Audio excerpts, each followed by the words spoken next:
And joining me now to take this forward is Sidharth Luthra, senior advocate. Mr. Luthra, thank you very much for joining us. Let me begin by asking you, do you feel the CBI has a strong case here? They have enough evidence to prosecute Manish Sisodia, the Deputy Chief Minister of Delhi?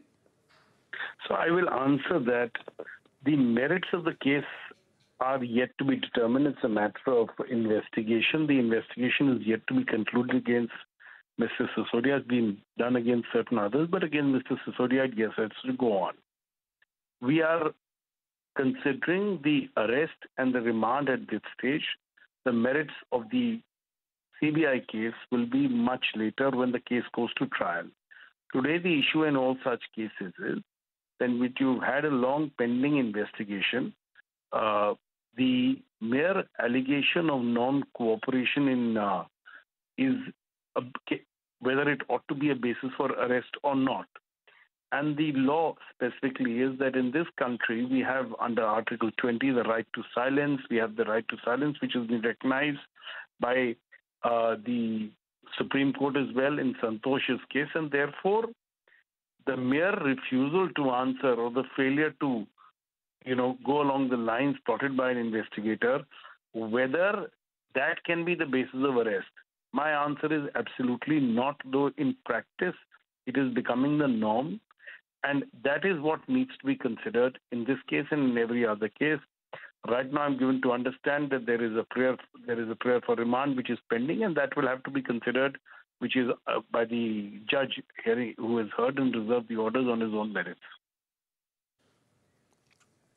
Mr. Luthra, do you also believe, and this is what the government is telling the court, and this is what transpired a short while back, that the liquor policy, the excise policy was placed in public domain by the Delhi government for transparency, for stakeholder consultations as well, and CBI is actually questioning a decision of an elected government and the approval by the LG, who did not suggest any changes at that time. Do you think this is a strong argument in the case? It's a legitimate argument, definitely. The problem that we are facing is that they have the agencies, both CBI and ED, have prosecuted other persons based on the implementation of the policy. Today, of course, now there is a challenge to the very policy itself. My view is, in fiscal matters and financial policy matters, on the formulation of policy, courts are reluctant to interfere when they are challenged on the ground that this is a matter of wisdom of the executive. If that be the case, can you use an investigation to do something which the constitutional courts are loath to interfere with? And that is the point that needs to be considered in such matters. The difficulty, if you recall, even in 2G, the issue of the policy was called in question, and all those cases ended in either discharge or acquittal in 2G and additional spectrum, while there were claims of crores upon crores of rupees, which had been lost. Right. My final question would be that the CBI here claims that they have found out through the investigation that there was a certain South lobby which was being benefited by the government. There were certain businessmen, certain entities which paid kickbacks to the government for a favorable excise policy, and the profit margin for wholesalers was increased from 5% to 12% in the new policy. The policy was changed and it was changed by appointing a GOM. A previous confidential note was kept hidden. Do you think there would be enough paper trail to justify all these allegations? So the point is the ED has filed certain complaints based on these allegations. The CBI is also proceeding on the same line because that was the basis of the ED investigation, the CBI making the allegation. But the point is a little larger. These are all matters of documentary evidence. Assuming that a policy is one way or the other, the question is, should an individual be put to custody? For what purpose? You've been investigating this long enough. What is the justification to detain or arrest a person? And that is the concern in all such cases.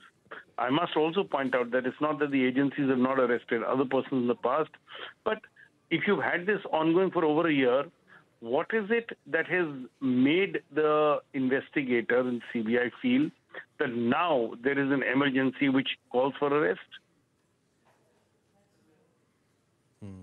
So this is probably the main issue that they will have to justify. In fact, they made arguments to this effect, and the court would also be considering. And possibly, if they do get custody and the matter gets challenged, do you feel the timing of the arrest is something that the CBI will have to justify in other courts as well, Mr. Luthra?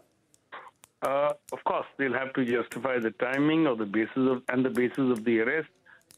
Unfortunately, I find as a matter of practice that courts tend to give all investigating agencies a very large rope in these matters, and they have a lot of there's a let's say a liberal approach once arrests have already taken place.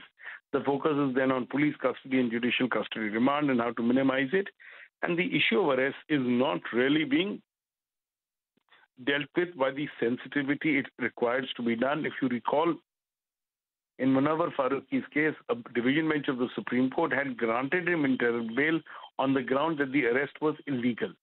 So it's not that it can't be done, but it needs to be done more often. When investigators act, they hold the law.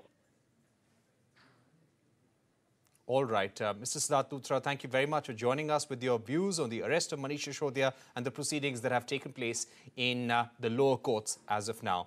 We're heading into a short break, but coming up, global consultancy firm Carney believes that focus on manufacturing